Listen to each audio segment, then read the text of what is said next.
Next thing you know, you're going to hear about a homicide. Prediction made a month ago coming true, how a recent car theft in the city ended with murder. Safe Street is in a damaging moment right now. They need leadership. Fox 45's Mackenzie Frost sits down with a former Safe Streets worker, what he's revealing about mediations and the red flags when it comes to leadership. And big weekend of feel your rains and a dreary Sunday, but I'm going to let you know if the remnant rain from Ophelia could be pushing back at us this week and how long it could last in my Weather Authority forecast. Live from WBFF in Baltimore, this is Fox 45 News at 10. We are following some breaking news out of West Baltimore tonight. This is a live look at North Carey Street near Pressman Street. You can see there is a large police presence here. This is just steps away from the Sandtown Winchester Safe Streets location. Fox 45 News is working to find out exactly what is happening there. We'll keep you updated both on air and online with details. And also breaking out of West Baltimore, at least one person is hurt after a building collapse in West Baltimore. Take a look at this. It happened on Mount Street near North Avenue. Officials say the person hurt was trapped in that home collapse, but crews got him out. The house was vacant at the time. He is expected to be okay.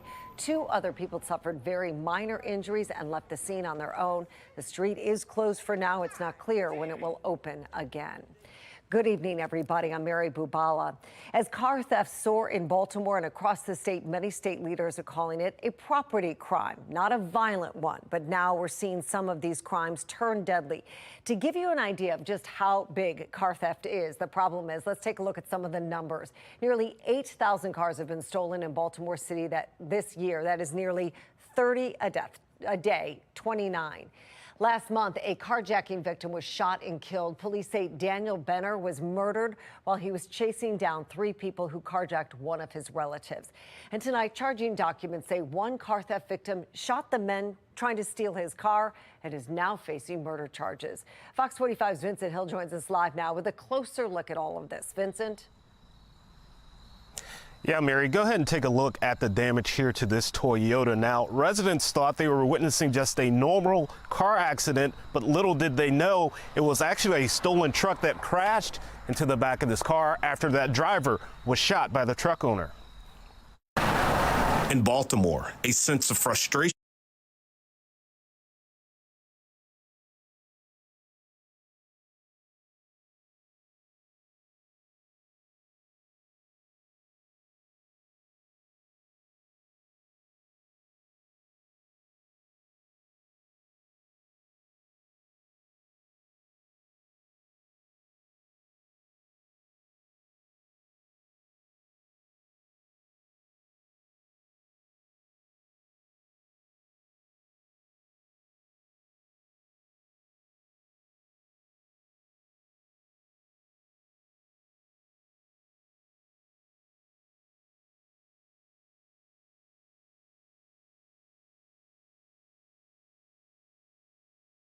on safety. Well, it is not just law enforcement voicing concern. A dozen prosecutors across Maryland also calling for changes to the juvenile justice system. Those prosecutors represent around 5 million people and nearly 82% of Maryland's population. Now, despite those calls for change, Maryland's House Speaker Adrian Jones and Senate President Bill Ferguson seem non-committal about changing the juvenile justice laws when Fox 45 News pressed them about it last week. It feels like there's not a lot of urgency happening. Why is the General Assembly not moving quicker to get a handle on this before more people's lives are impacted by this? Look, I push back to say that there's not urgency. It's something that I'm talking about with other members and my community every single day. It's probably the thing that keeps me up the most at night. Should there be a special session to address the juvenile crime crisis right now? This is something I will be discussing with my chairs. I don't want to be in the media and saying, oh, Speaker didn't talk to us. We're going to be having meetings. Well, House Speaker Jones and Senate President Ferguson are two of the most powerful lawmakers in Annapolis right now. If you want to talk with them about juvenile justice laws, we have their phone numbers and email addresses on your screen. You can also find their contact information on our website, foxbaltimore.com. New tonight, after the years-long investigation into Baltimore's Safe Streets program, a former worker is speaking out. Fox 45's Mackenzie Frost has the story. The Sandtown Safe Streets location sits along Fremont Avenue. I was the site supervisor here at Sandtown for 4 years. One of 10 sites in Baltimore and one of 4 locations managed by Catholic Charities. The upper management is failing them, and that's what I'm here for. That's what I'm talking about. Sean Colbert came to Fox 45 News ready to talk about he says Safe Streets is being implemented. And he says there isn't enough leadership to support the program or people like him. The potential is phenomenal. Was there a training, a process that you started that was provided? There's no training. It's like instinct. You're hired because of your instincts and what you're naturally known for in the community coming up. Speaking about the employees, the violence interrupters and the supervisors at Safe Street, they're just looking for leadership. Safe Streets is a $20 million program, one Mayor Brandon Scott routinely refers to as the city's flagship gun violence prevention program. But long-term data suggests inconclusive effectiveness across all Safe Streets sites when it comes to sustained reductions in homicides and non-fatal shootings. The city often stonewalls us when we ask for information, shielding the names of the violence interrupters, staying tight-lipped about how workers are trained and how their jobs operate. We've gone to all 10 locations looking for Safe Streets workers to find out more details. Are you the site director for this location? In January of this year, we found Sean going inside. No statements whatsoever. Y'all have a great day. Later, we found out that was his last day on the job. Did you ever get a directive from anyone above you not to talk to the media?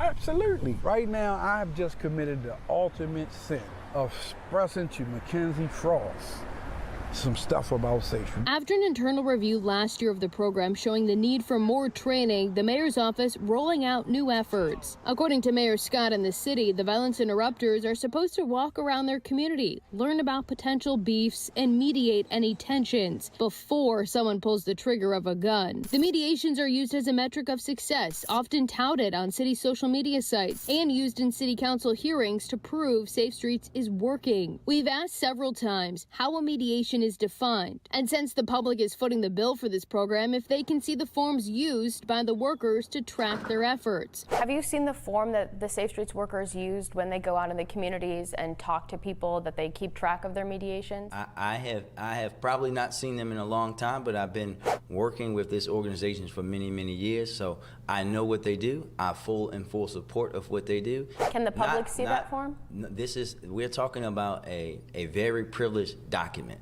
Mackenzie. So there is a document does exist? We're talking about a very sensitive process. We cannot put those workers at risk just because we want to think about and critique and criticize something that some people don't understand. Can the public see a blank form? I think the public should trust and know, just like they trust our police officers, that these lifesavers are out there doing their work. But Colbert says a mediation isn't clear. Something occurred that I got involved with that had I not got involved with could have possibly led to some bad stuff.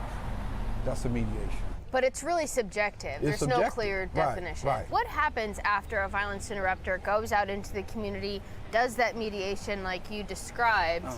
How does that information translate from? So they got the database. You know, they had cure violence. They changed cure violence at the end of 22 to apricot. The violence interrupters come back here and they put that information into a computer. They input them, whatever happened during the day, their daily But they don't carry a form with them and keep track while they're out. No.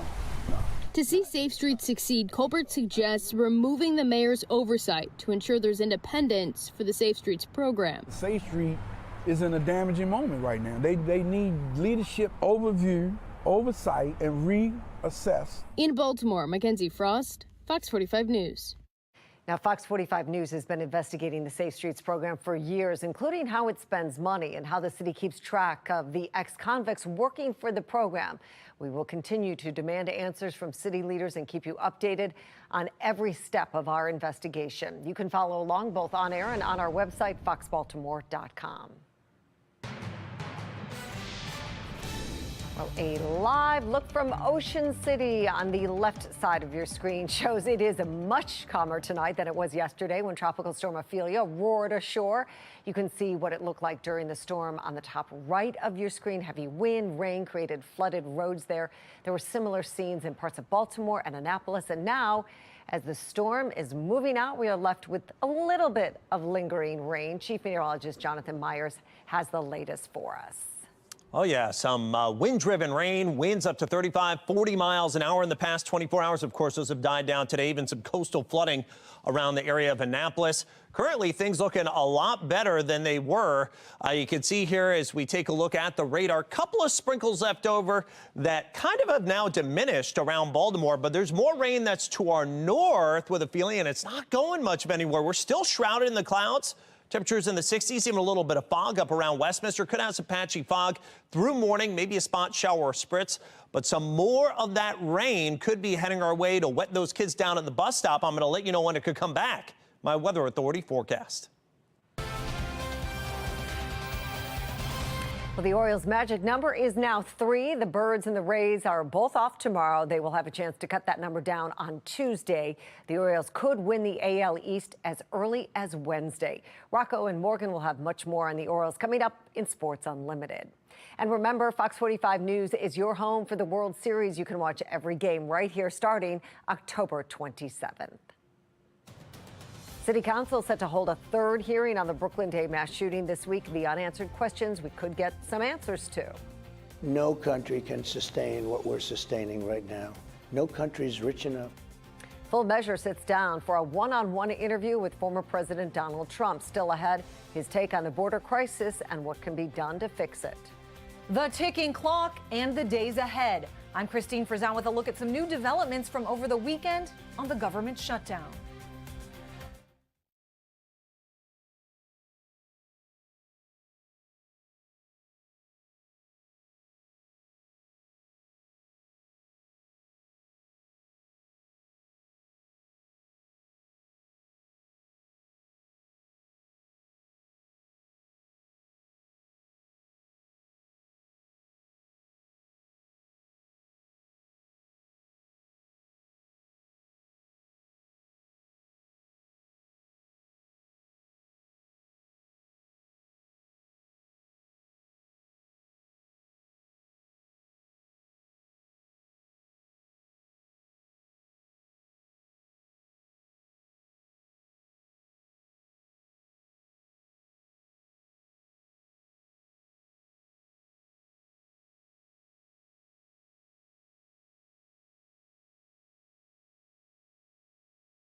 On Wednesday, a city council committee will meet for a hearing on the Brooklyn Day mass shooting. This is the third time the committee will meet about the incident to press the police department, housing authority, and mayor's office of neighborhood safety and engagement about the failures that led up to the shooting. The second hearing was held earlier this month. It ended early after emotional testimony from the mother of Aaliyah Gonzalez, one of the two people killed on July 2nd.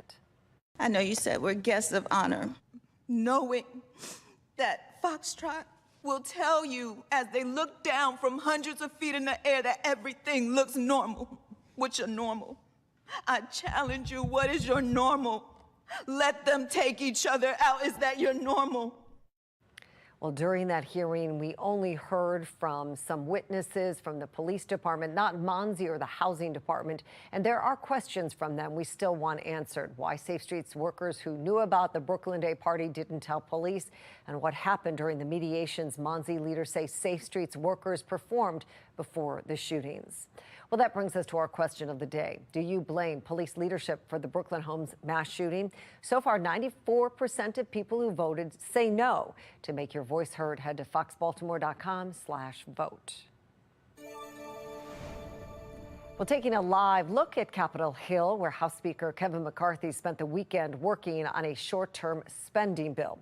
The Speaker does not have the Republican votes he needs to pass that bill, known as a stopgap. It has to pass in 1 week to avoid a government shutdown. National correspondent Christine Frizzau has the latest from Washington. With 1 week to go, Washington lawmakers are laying out the stakes. I don't want to see a shutdown, but there is no doubt in my mind that the country is headed for a shutdown and everyone should prepare as such. That assessment bringing warnings like this. That would mean service members wouldn't get paid. Coming back to transportation, the air traffic controllers who would be working in the towers, they wouldn't get paid. They're under enough stress as it is doing that job. But different factions are working overtime on competing plans. The Bipartisan Problem Solvers Caucus working to force a vote on a bill they introduced Friday. We don't allow the perfect to be the enemy of the good, and we take the perspective that we'd rather get 80% of something than 100% of nothing. Some Republicans urging Speaker of the House Kevin McCarthy to instead work with Democrats. We're going through a lot of gymnastics right now to get 222 Republicans, and you got 5 who refuse to do it. Let's just realize that, cut them out, work with the Democrats, make the best deal we can as Republicans, and govern. Congressman Matt Gaetz has already threatened Speaker Kevin McCarthy's job if that road is taken, pressing ahead with a series of bills which have no chance of passing in the Senate. 4 bills. On Saturday, the House Rules Committee gave the green light to move 4 spending bills to the floor for debate and a vote on Tuesday, funding the Departments of Defense, Agriculture, State, and Homeland Security. And the only way to do this, Maria, is line by line. Kevin wants it in one big up or down vote, keep the government open, shut it down. I'm saying single subject spending bills. It's the only way to break the fever and liberate ourselves from this out of control spending. October 1st marks the start of the new fiscal year, and already the White House has notified federal agencies that they should update and review their plans for a government shutdown, which means some government employees could find out in the next few days that they may be getting furloughed. I'm Christine Frizzau reporting. All right, tracking the latest weather maker that's really been with us for several days going now. HT radar showing the kind of remnant circulation here of Ophelia. You see the back end of it still impacting us here in Baltimore with some of the sprinkles, light showers earlier. There they are about, say, 3 to 6 hours ago, but those have diminished after sunset now. And this is going to be the case the next couple of days, as this storm system still, although really a shadow of its former self, still has some moisture with it, and it's going to kind of meander a bit until it gets a kick off to the east. In fact, some of this moisture may start kind of trying to push back to the south. And even overnight, there could be some spotty drizzle, maybe some spotty showers again tomorrow, maybe even into Tuesday as well as the O's come back in town. So in the past 24 hours, 0.96 inches of rainfall. A lot of that falling last night and early this morning here in Baltimore. 1.13 inches at Westminster. Grand total thus far out of Ophelia, and this should be pretty much the tally. 2.04 inches of rain, but we're still 2.42 below average for the entire year. So we still, after this even, could use some more rain. Shows how dry it's been for 2023. 66 now with clouds on the Towson cam. This actually in the background here, this is our traffic camera network, and you see traffic's moving by easily on the Sunday evening. Still a little bit muggy with the circulation. There it is, a remnant circulation of Ophelia not too far away. You can really see the counterclockwise inward circulation not too far from Bel Air, but the wind is pretty much gone with this thing. Still some extra water in the bay, so we do have a coastal flood advisory that's in effect for the 2:15 a.m. high tide in Annapolis. So keep in mind there still could be some flooding in the City Dock parking lot as well as Compromise Street. So again, move those cars. Now, out in the tropics, they're still going, Philippe. But the good news with Philippe, look where it goes. I think this thing's going to kind of recurve. This is not going to be anything like what we dealt with Ophelia. And then there's a couple more tropical situations out there, a high chance of development that's off the west coast of Africa. We'll have to watch out for tropical depression development and then a low chance of development over the southern Gulf. So future scan says for tonight into tomorrow morning, there's your spot sprinkles, light showers, highs only in the 60s tomorrow. Maybe a little better chance of a couple of showers as we head into early Tuesday as well. And by the time the O's are playing in the evening, I think a lot of that is going to move out. So a little bit of patchy fog overnight tonight, then a mainly PM shower tomorrow, maybe an isolated shower Tuesday. And look at that nice drying trend as we especially head toward next weekend. Low to mid 70s and sun. Jonathan, thank you. Artscape made its comeback today after Tropical Storm Ophelia canceled the festival's biggest day. How it fared in the wet weather.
Artscape resumed today after Tropical Storm Ophelia canceled the event yesterday. It is the first Artscape in 4 years. The pandemic canceled it in 2020. It was then plagued with funding freezes and staffing problems.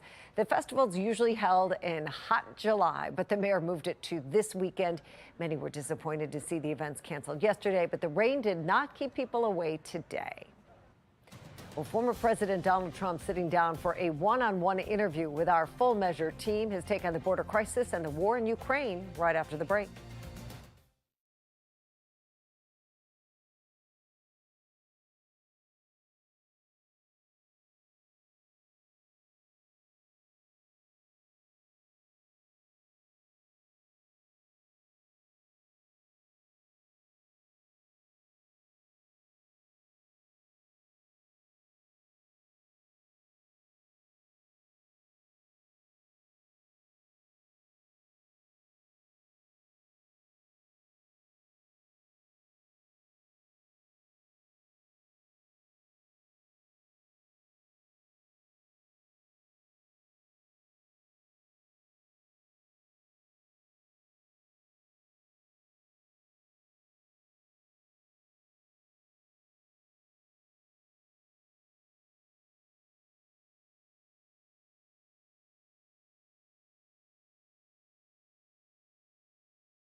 This week, a national emergency was declared at one Texas border crossing as thousands of illegal migrants crossed into the United States. Texas Governor Greg Abbott called out the National Guard, and the Department of Defense sent hundreds of active duty soldiers to the area.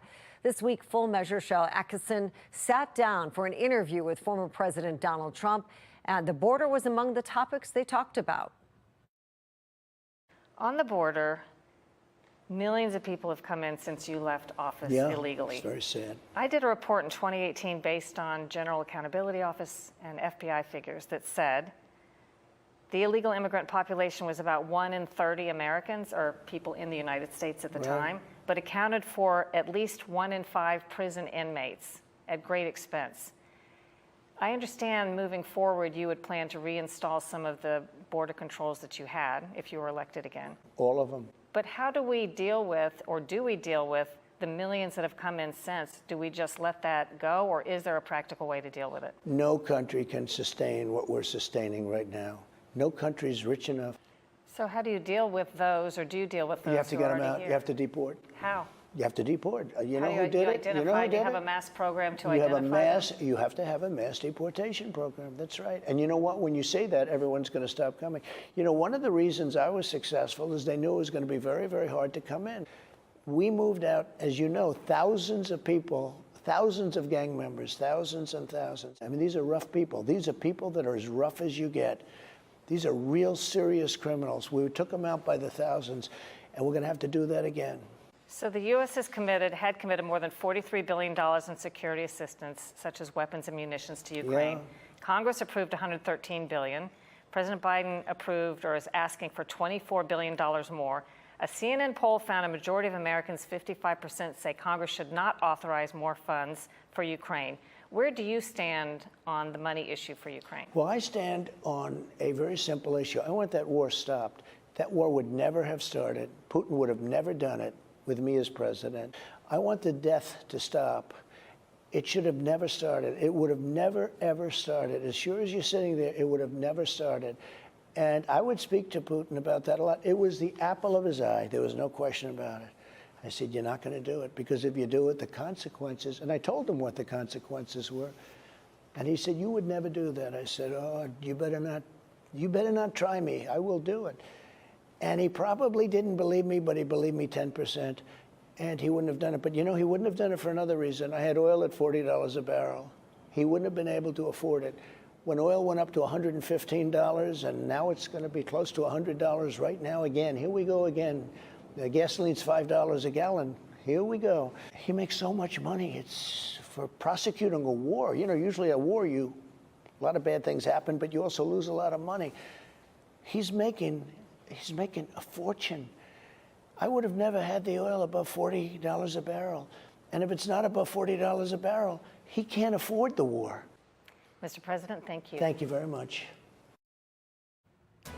And you can watch Full Measure with Shel Atkinson Sunday on Fox 45 at 10 a.m. The O's magic number drops again while the Ravens drop their first game of the year. Rocco and Morgan break down both of these games ahead on Sports Unlimited.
That's all for the news at 10. I'm Mary Bubala. Thank you so much for watching. Morgan Adsit and Rocco DeSangro join us now with Sports Unlimited. Morgan and Rocco. Thank you, Mary. We have good news and bad news for professional sports fans in our viewing area of the hometown teams. Yeah, Birds winners, that magic number within reach soon, but the Ravens drop an ugly Week 3 meeting with the Colts, Morgan. Yeah, not good. It's a game of inches in a bizarre football game when Justin Tucker is outkicked. The Colts get an OT game winner and multiple 50-yarders from Matt Gay as a huge 61-yard ask for Tucker in regulation for the win was out of reach.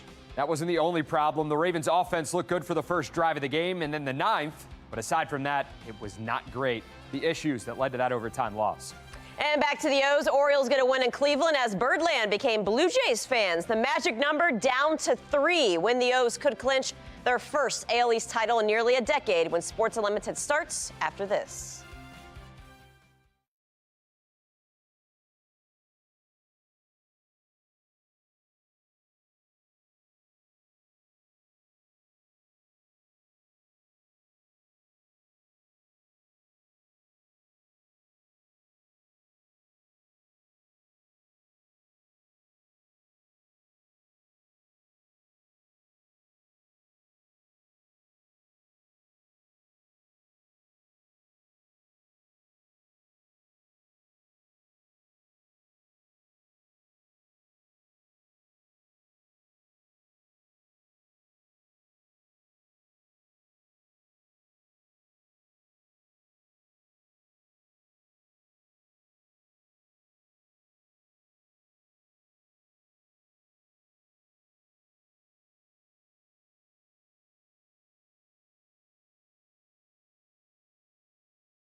What's going on, everyone? Welcome into Sports Unlimited. She's Morgan Adsit. I'm Rocco DeSangro. The Orioles' focus this Sunday was on the number 5, while the Ravens had their eyes set on 3. That 5 would be the Birds' magic number to clinch their first American League East title in nearly a decade. We'll break down when they could clinch it. But first, John Harbaugh in year 16 just seeking his 3rd 3-0 start. That's how hard it is. The rainy weather at M&T Bank Stadium foreshadowing an ugly outing for the Ravens. Lamar Jackson and company down 7 stars due to injury. On the other end, Gardner Minshew, the backup, the Colts starting quarterback with rookie Anthony Richardson out with a concussion. Game couldn't have started out any better for the Ravens. Defensively, Kyle Hamilton picks up his first sack of the season, ending the Colts' opening drive. Ravens drive now on offense, scripted and executed to perfection. Jackson, 5 for 5 passing, hitting up Zay Flowers for the first down at the sticks. Later, out of cold storage, tight end Isaiah Likely found his first big play, and Todd Monken's system for a first down, 20-yard pickup to the Colts' 33.